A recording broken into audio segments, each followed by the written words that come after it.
Mr Speaker, I'm a victim and I do not withdraw. Her defiance landing her with the powerful Ethics Committee. Mr Speaker, yesterday I made comment during Minister Fentiman's answer to a question on mothers being forced to bypass their local hospitals to give birth. My interjection was not directed at the Health Minister. It was a reference to the absurd notion young mothers were having to hold on whilst in labour until they got to another hospital. In the last 24 hours, social media posts by the Health Minister suggesting these comments were directed at her and without reference to the context of the debate around maternity services has gone viral and unleashed a wave of cyberbullying at me that quite frankly has been horrific. Worse, I have received vile messages and threats of violence on my phone, my email, my social media and to my office. As a childhood victim of domestic family violence, these threats have been terrifying.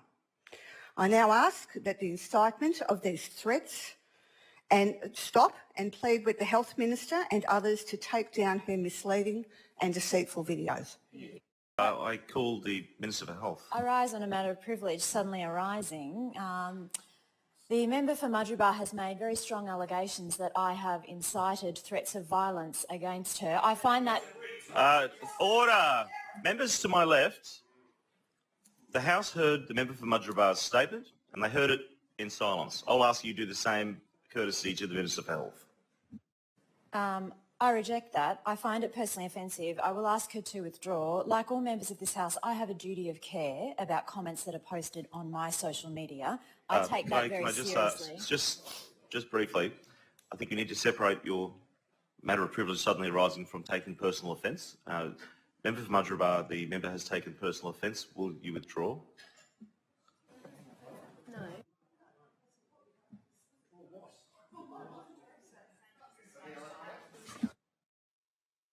Point of order, Mr Speaker. I have written to you about this and these comments aren't just... Member for Mudgeeraba, I don't want to repeat of yesterday. Sorry. I'm separating two issues here. There has been a request by the Minister for Health that she found the comments personally offensive and she has asked for you to withdraw. I will deal with the remainder of the member's matter of privilege suddenly rising shortly. Will you withdraw? Order, Mr Speaker. The long-standing convention that members are asked to withdraw if a member finds something directly personally offensive is still the convention of the House. In order to maintain that convention, member for Mudgeeraba, will you withdraw? And as I said, we will deal with these matters at a later time. Mr Speaker, I'm a victim and I do not withdraw. Order! Order! Members to my left. Members to my left. Member for Kawana, you're warned under standing orders. There is a particular matter which relates to something that a member has found offensive. It is the convention of the House. You have refused to do that. I have no choice but to warn you under standing orders, under 253A.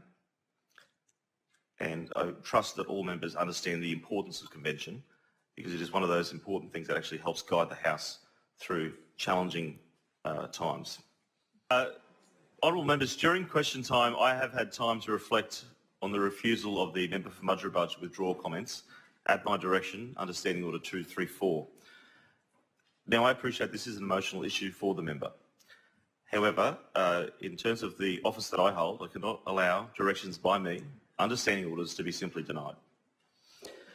So, refusal to follow a direction Speaker to withdraw a matter is disrespecting the authority of the Chair. It is an extremely serious matter. It undermines the authority of the Speaker and it risks the order of the House. So, in accordance with Standing Order 2681, I'm now recommending that members' refusal to follow my direction to withdraw be referred to the Ethics Committee for its consideration and report, and is accordingly referred. And that means, under Standing Order 271, that now applies to this matter. I call the report number 230, titled Matter of Privilege, referred by the Speaker on the 23rd May 2024, relating to a member's refusal to follow the Speaker's direction to withdraw. The committee has recommended that the House make a finding of contempt against the member for Mudgeeraba for reflecting on the Chair by refusing to follow the Speaker's direction to withdraw, and that the member for Mudgeeraba apologise unequivocally to the House on the floor of the House at the earliest opportunity. Time's up for Labor. Show Labor the door in 2024. And Mr Speaker, while I'm on my feet, regarding Report 230 of the Ethics Committee, I would like to unequivocally apologise to Mr Speaker and the House for not taking the direction of Mr Speaker. Deputy Speaker. Acting Deputy Speaker, I seek leave to move a motion without notice. Is leave granted? Aye. Leave is granted. Acting Deputy Speaker, I move that this House, 1, notes the Ethics Committee report number 230, tabled in the House on 12 September 2024. And 2, finds the member for Mudgeeraba in contempt for reflecting on the chair by refusing to follow the Speaker's direction to withdraw. 3, accepts the apology from the member for Mudgeeraba on the floor of the House on 12 September 2024 as an appropriate penalty. And 4, resolves to take no further action. The question is that the Leader of House's motion be agreed to. Those of that opinion say aye.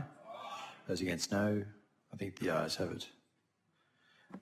I call the clerk.